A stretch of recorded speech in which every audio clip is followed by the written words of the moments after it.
আজ আমি আপনাদের সাথে শেয়ার করব ডিম ভাপার রেসিপি।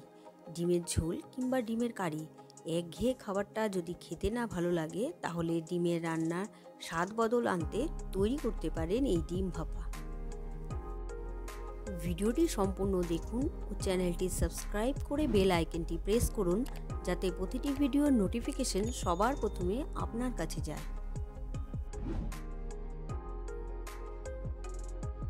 রান্নাটা তাহলে শুরু করা যাক। আমি কড়াই বসিয়ে দিয়েছি, এবার দিয়ে দেব সর্ষের তেল। সর্ষের তেল দিয়ে আমি বেরেস্তা বানাবো, সেই জন্য পেঁয়াজ কেটে রেখেছিলাম কুচি করে। আমি পেঁয়াজটাকে ভেজে বেরেস্তা বানিয়ে নিচ্ছি।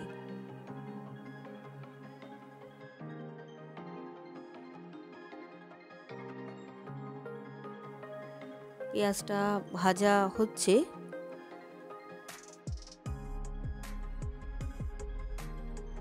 পেঁয়াজটা ভেজে বেরেস্তা বানানো হয়ে গেছে, এবার আমি নামিয়ে নিচ্ছি।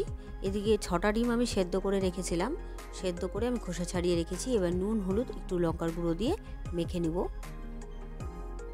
তারপর ডিমটাকে ভেজে নেব।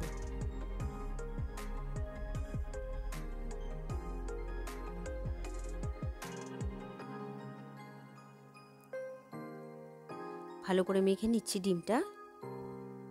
আমি তারপর একটু হালকাভাবে ভেজে নেব। কড়াই বসিয়ে দিয়েছি, কড়াইতে আমি তেল দিয়ে দিয়েছি। এবার একে একে ডিমগুলো ভেজে নিচ্ছি।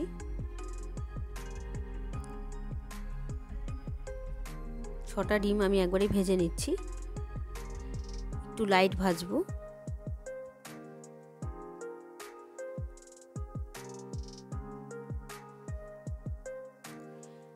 ডিমটা ভেজে নেওয়া হয়ে গেছে, আমি নামিয়ে নিচ্ছি। এবার একটা টিফিন বক্স নিয়েছি স্টিলের, তার মধ্যে একটু সর্ষের তেল লাগিয়ে নিচ্ছি।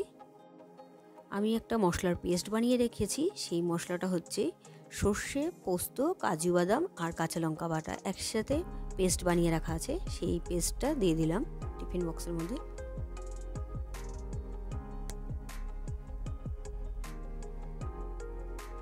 এবার আমি ডিমগুলো এই মশলার মধ্যে আমি দিয়ে দিচ্ছি।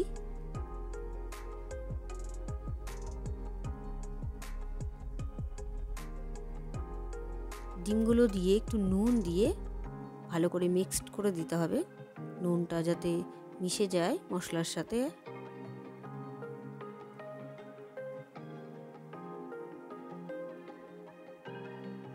ভালো করে নাড়িয়ে চাড়িয়ে দিচ্ছি।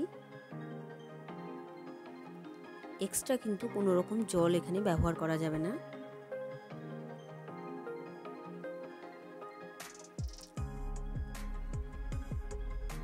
এবার এর মধ্যে কাঁচা সর্ষের তেল দিয়ে দিচ্ছি।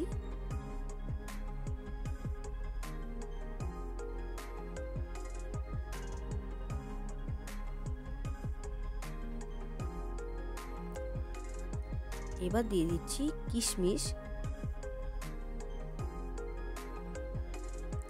আর 3টে চেরা কাঁচা লঙ্কা দিয়ে দিলাম। আর কিন্তু কোনো রকম মশলা পড়বে না। আমি এর মধ্যে দিয়ে দিচ্ছি বেরেস্তা, আগে যে বানিয়ে রেখেছিলাম বেরেস্তা, সেই বেরেস্তাটা আমি দিয়ে দিলাম।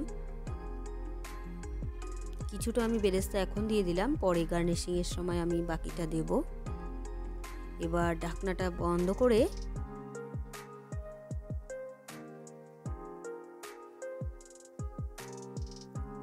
এদিকে আমি জল গরম করে রেখেছি একটা কড়াইতে, তার মধ্যে একটা স্ট্যান্ড দিয়ে এবার টিফিন বক্সটা বসিয়ে দিচ্ছি।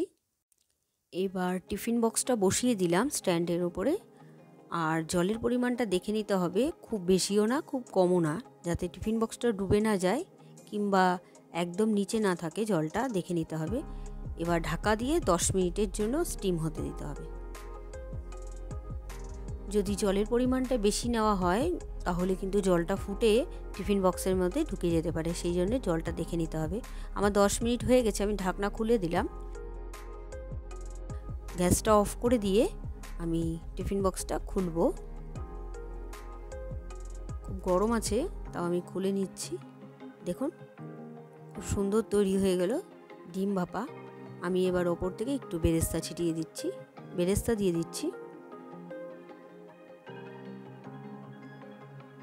তৈরি হয়ে গেল ডিম ভাপা। রেসিপিটা আপনাদের কেমন লাগলো অবশ্যই কমেন্ট করে জানাবেন। রেসিপিটা যদি আপনাদের ভালো লেগে থাকে তাহলে অবশ্যই বাড়িতে একবার ট্রাই করবেন। আশা করছি আপনাদের ভালোই লাগবে। আর ভিডিওটা ভালো লাগলে like, comment, share and subscribe করতে ভুলবেন না। বাই।